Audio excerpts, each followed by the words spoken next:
पाकिस्तान और अफगान तालिबान के दरमियान इस्तंबुल मुज़ाकरात नाकाम। वज़ीर इत्तलात अता तारड़ ने तस्दीक कर दी। कहा, पाकिस्तान और अफगान तालिबान बातचीत में काबिल अमल हल नहीं निकाला जा सका। तालिबान ने शवाहिद के बावजूद सरहद पार दहशतगर्दी रोकने की कोई जमानत न दी। पाकिस्तान दहशतगर्दों और उनके हामियों को ख़त्म करने के लिए कार्रवाइयाँ जारी रखेगा। पाकिस्तान ने बारहा अफगान तालिबान हुकूमत से मुसलसल सरहद पार दहशतगर्दी के हवाले से बातचीत की। अफगान फरीक बुनियादी मसले से इनहिराफ करता रहा, जिस पर बातचीत का अमल शुरू किया गया था। काबुल पर कब्जे के बाद सरहद पार से दहशतगर्दी में इजाफा हुआ। ईरानी सदर ने पाक अफगान मसले के हल में मदद की पेशकश करते हुए ईरानी टीवी के मुताबिक वज़ीर दाखिला मोहसिन नकवी के ईरान के सदर मसूद पेज़ेश्कियान से मुलाकात हुई, जिसमें पाकिस्तान और अफगानिस्तान की सूरत हाल से मुताल्लिक बातचीत की गई।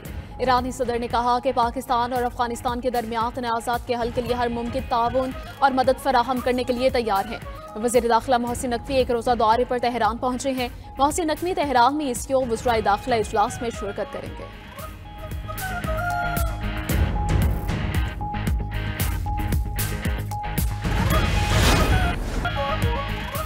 अमन दुश्मन नेतन्याहू ने जंगबंदी मुआहिदा बारूद से उड़ा दिया। इसराइल ने गजा में एक बार फिर हमले शुरू कर दिए। इसराइली हमलों में 9 फलस्तीनी शहीद, 15 जख्मी। नेतन्याहू ने हमास पर सीज फायर की खिलाफ वर्जी का इल्जाम लगाकर गजा पर हमले का हुक्म दिया। इसराइली फजाया ने गजा में 3 फजाई हमले किए। रफा और खान यूनिस में धमाकों की आवाजें सुनी गई। इसराइल ने अल-शिफा अस्पताल पर मिसाइल दागा। मिसाइल अल-शिफा अस्पताल के अकबी हिस्से में गिरा। मरीजों और अमले में शदीद खौफ और हिरास फैल गया। मुआहिदे की खिलाफ वर्जी के बाइस हमास ने गमाली की लाश की हवालगी मौखर कर दी। इसराइली वजीर आजम नेतन्याहू के हुक्म पर फौज की गजा पर बमबारी। गजा हुकाम ने अल-शिफा अस्पताल पर इसराइली हमले की तस्दीक कर दी। नेतन्याहू ने सिक्योरिटी से मुतल्लिक इजलास में गजा पर हमले का हुक्म दिया था। इसराइली बमबारी के बावजूद गजा जंगबंदी बरकरार है। अमरीकी नायब सदर जेडी वैंस कहते हैं, जंगबंदी का ये मतलब नहीं कि छोटी छोटी झड़पें नहीं होंगी। गजा में हमास या किसी और ने एक इसराइली फौजी पर हमला किया। उधर अमरीकी मीडिया के मुताबिक इसराइल ने गजा में अपने ताज़ा हमलों से कबल अमरीका को मुतला कर दिया था।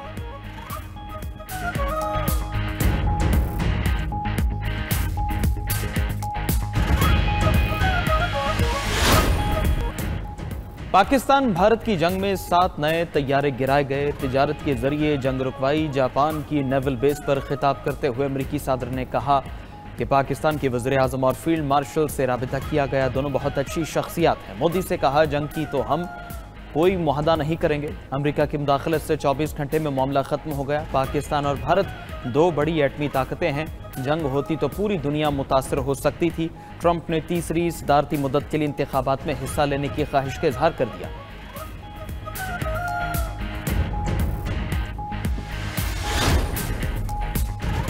पीपल्स पार्टी ने वज़ीर आज़म आज़ाद कश्मीर के लिए चौधरी यासीन का नाम फाइनल कर लिया। नए कायदे ऐवान का ऐलान chairman People's Party Bilawal Bhutto Zardari करेंगे। पीपल्स पार्टी की वज़ीर आज़म आज़ाद कश्मीर के खिलाफ तहरीक अदम एतमाद तैयार। वज़ीर आज़म आज़ाद कश्मीर चौधरी अनवारुल हक भी इस्तीफ़ा ना देने के मौक़िफ़ पर डट गए। उधर मुस्लिम लीग नून ने वज़ारत उज़्मा के लिए पीपल्स पार्टी को वोट देने की यकीन दहानी करा दी। मीडिया से गुफ्तगू में एहसन इकबाल ने कहा कि मुस्लिम लीग नून तहरीक अदम एतमाद में पीपल्स पार्टी का साथ देगी, ताहम आज़ाद कश्मीर की हुकूमत में शामिल नहीं होंगे।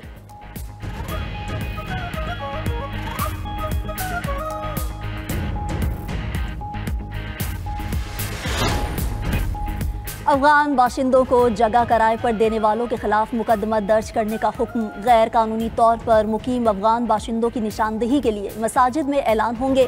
वज़ीर आला मरियम नवाज की ज़ेर सदारत अमन अमान से मुतल्लिक 6ठा इजलास हुआ। अफगानियों को घर, दुकान, फैक्ट्री, होटल और पेट्रोल पंप किराए पर देने की रोज़ाना रिपोर्ट तलब। पटवारी, नंबरदार और SHO गैर मुल्कियों को दी गई जगह की रिपोर्ट करने के जिम्मेदार होंगे।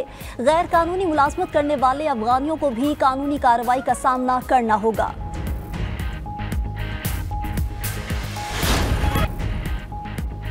भारत की आलमी सतह पर एक और सिफारती पसपाई। ताजिकिस्तान ने अपना एयरबेस 25 साल बाद भारतीयों से खाली करा लिया। भारत एन एयरबेस को पड़ोसी ममालिक की जासूसी के लिए इस्तेमाल करता था। ताजिक एयरबेस भारत की स्ट्रेटेजिक रसाई का अहम हिस्सा समझा जाता था। एन एयरबेस चीन की मगरबी सरहद सूबा सिंकियांग के करीब वाक़ है।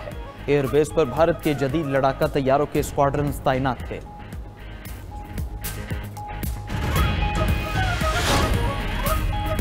भारत को कनाडा में भी रुसवाई का सामना। कनाडा ने 80% भारतीय तुलबा की वीजा दरख्वास्तें मुस्तरद कर दी। गैर मुल्की मीडिया के मुताबिक 10 साल में पहली बार इतनी बड़ी तादाद में भारतीय तुलबा की दरख्वास्तें मुस्तरद की गई हैं।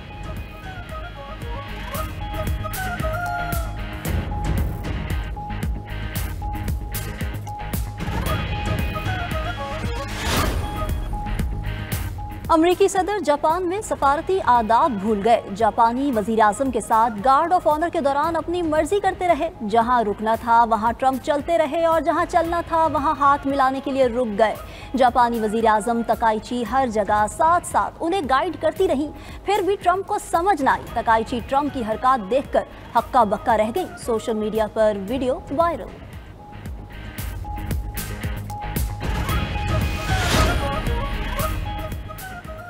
अमेरिका का मशरक़ी पैसिफिक में 4 जहाज़ों पर फ़ज़ाई हमला, 14 अफराद मारे गए। अमेरिकी हुकाम का कहना है जहाज़ों में मुनशियात स्मगल करने की कोशिश की जा रही थी। मुनशियात स्मगलर्स के साथ अलकायदा की तरह निपटा जाएगा। हम उनका पीछा करेंगे और फिर ख़त्म कर देंगे।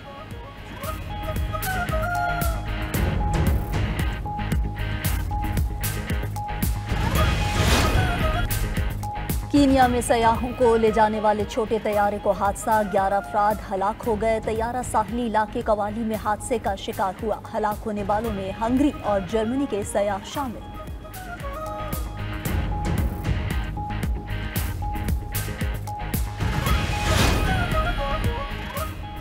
तुर्की में 6.1 शिद्दत के ज़लज़ले ने दरो दीवार हिलाकर रख दी है। ज़लज़ले के शदीद झटकों से इमारतें इधर उधर झूलती रहीं। ज़लज़ले के दौरान अफरा तफरी, शहरी जान बचाने के लिए भागते रहे।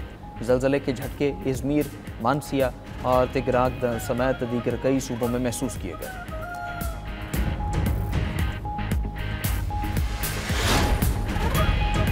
बरतानवी हुकूमत का महंगे पनाह गुज़ीन होटल बंद करने का फैसला। पनाह गुज़ीनों को फौजी मराकज़ में मुंतकिल किया जाएगा। 2 फौजी मराकज़ में 900 पनाह गुज़ीनों को रखा जाएगा। वज़ीर आज़म के स्टॉमर ने मुतल्लिका इदारों को मज़ीद फौजी मराकज़ की निशानदही करने की हिदायत कर दी।